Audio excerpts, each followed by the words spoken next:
Wow. Luar biasa. Teteh, Ya? cantik sekali. Selendang ini. Oh, selendangnya? Kirain aku. Tidak.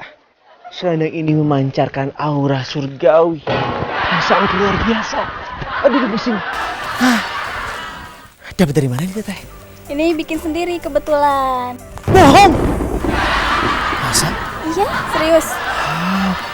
Dibikin dari bahan apa ini sampai sebagus ini? Ini dari serat daun nanas. Bohong! Serius, Teh? Kok bisa bagus gini? Teteh, Iya, bawa aku boleh. ke tempat pembuatannya. Boleh. Jauh nggak? Dekat kebetulan. Ayo. Jalan kaki? Iya. Atau capek, Teh? Ya, gak apa-apa. Ya udah nggak apa-apa. Ayo.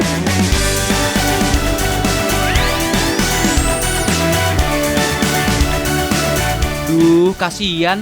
Tetehnya udah kegigiran aja tuh. Tapi seperti yang dijelaskan Teh Eli, selendang ini terbuat dari serat daun nanas, guys. Kok bisa ya? Ikut ke Aryo nih ke tempat produksinya. Semua berawal dari kebun nanas. Sudah ada Kang Alan yang sedang panen tuh. Alan. Oh, Rio. Dicariin dari tadi. Ternyata di sini. Iya nih lagi panen buat diproses daunnya. Oh, nah ini ya Kang, pas Ya. banget karena saya pengen tahu tuh prosesnya dari mana, dari hulu ke hilir tuh gimana gitu. Iya, jadi buah nanas itu setelah dipanen buahnya, daunnya ini harus dibuang. Oh, daunnya harus dibuang. Harus dibuang nanti supaya tunas yang barunya tumbuh dengan baik. Oh, bentar. Jadi kalau misalnya kita mau bikin serat nanas, Ya, itu yang diambil dari mananya? Nanasnya kah atau dari daunnya? daunnya. Jadi limbahnya yang kita olah. Itulah uniknya usaha ini. Jadi limbah yang terbuang kita olah supaya bernilai ekonomis lebih tinggi.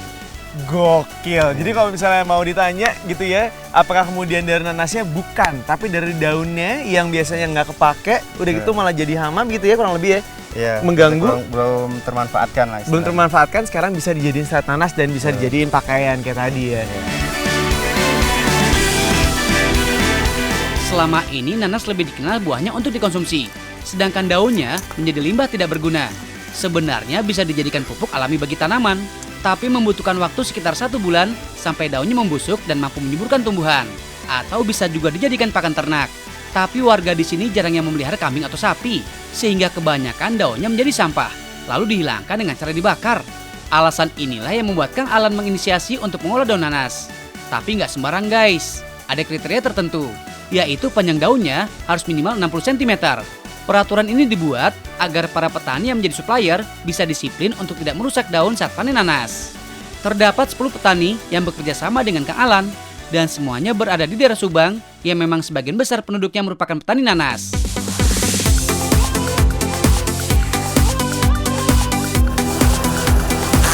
Dari bahan mentah, kemudian diolah dengan cara digiling. 1 kali produksi bisa mencapai lebih dari 1 kuintal, tapi nggak semuanya jadi serat. Biasanya yang jadi hanya sekitar 3 kg aja. Setelah digiling, daunnya harus dibersihkan lagi demi mendapat serat terkuatnya.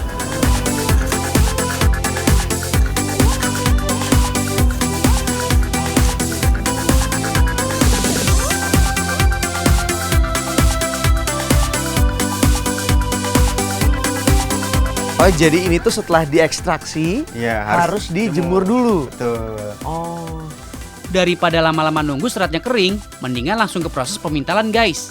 Karena produksi jalan terus, jadi selalu ada stok yang bisa diolah.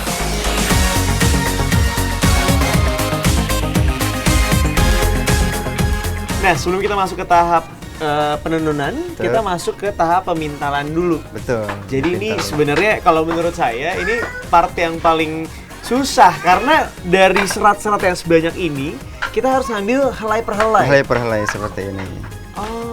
Baru ini kita sambung jadi gulungan benang. Jadi gula seperti ini Iya ya. betul. Setelah digulung seperti benang seperti itu, baru kita bisa lanjut ke proses pertenunan. Oke. Berproduksi dari tahun 2013, serat daun nanas mulai banyak diminati sebagai alternatif bahan kain. Harga yang dibanderol adalah 200.000 per kilogramnya. Karena benang yang dihasilkan sangatlah kuat dan tahan lama, mulai tahun 2017, Kang Alan pun mengajak ibu-ibu setempat untuk membuat bahan jadi dengan cara menenun. Nah, kalau udah jadi benang panjang, masuk ke tahap tenun. Yang satu ini butuh kesabaran ekstra karena prosesnya agak lama.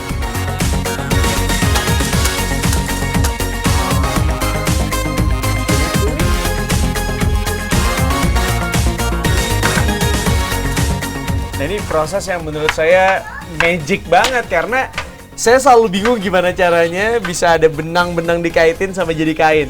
Ini proses yang ribet sebenarnya kan ya? Iya. Oke. Ini Menggunakan alat namanya ATBM, ATBM. alat tenun bukan mesin. alat bukan mesin. Gitu. Jadi ini tergantung kemampuan operator ATBM-nya. Oh. Tapi kalau yang sudah terbiasa, biasanya 1 meter itu bisa dalam waktu 2 hari. 1 meter 2 hari. Wow. Oke, tapi dari dalam Indonesia, di luar negeri belum ada. Di luar negeri itu ada, setahu saya ada di Filipina.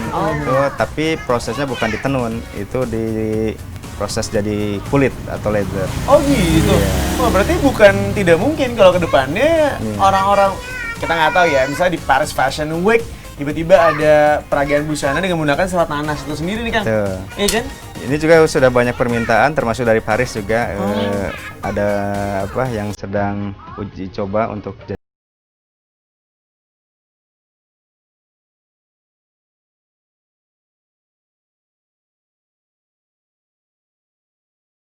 Ya deh, kalau masuk ke Paris Fashion Week, semoga Kak Aryo yang jadi modelnya ya, biar makin kece. Banyak sekali kerajinan yang bisa dibuat dari serat nanas. Selain selendang, rompi bisa juga jadi taplak meja atau sekedar panjang dinding. Tahu nggak sih guys, selain di Indonesia, seorang pengusaha Spanyol juga telah mengembangkan tekstil serat nanas. Tidak hanya dijadikan baju, tapi bisa juga untuk bahan sepatu. Karena tekstur seratnya telah teruji halus, kuat, dan fleksibel. Wih, siapa sangka ya, limbah daun nanas bisa mendunia. Makan nanasnya, olah daunnya. Cus! Wah tapi terima kasih banyak Kang buat hari ini. Saya benar-benar belajar banyak banget di sini dan mudah-mudahan nggak cuma saya yang belajar, tapi juga yang di rumah bisa belajar banyak dan terinspirasi juga sama apa yang dilakukan sama Kang Alan gitu ya, untuk ngebentuk merubah dari bahan-bahan limbah menjadi bahan-bahan jadi yang jauh lebih bernilai seperti halnya yang kita lihat di depan kita saat ini.